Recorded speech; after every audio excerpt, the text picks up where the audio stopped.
Hurmatli kuzatuvchilar, men farforlarni anaqasini aytmoqchiman. Mana ko'rayotgan bo'lsanglar, chetida mana bunaqa munchoqqa o'xshagan anaqasi bor, zari bor.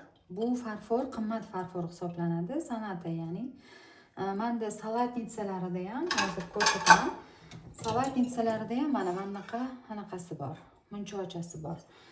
Plus mana avvalgilarida ham mana munchoqchasi bor qizlar. Men bu farforni 2 yil oldin shaxsan o'zim uchun zakaz qildirganman.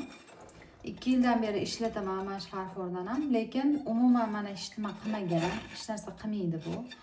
Mana mamutlarni ko'rayotgan bo'lsanglar, bu juda katta raznica qiladi. Aynan mana shu munchoqli farfor qimmat farfor hisoblanadi. Даже mana choynakni ham qimmatini qildirganman. Atidan shakli lola choynak. Buni mana bunaqa, keyin ichida mana ko'pchilik so'raydi, choy ushab qoladigan, quruq choy ushab qoladigan joyi bormi deb. Bor mana qizlar, bor bundan. Bemalol zakaz qilsanglar bo'ladi. Hozir yaqinda olgan farforlarim ichida mana shundan ham juda ko'p kelgan qizlar.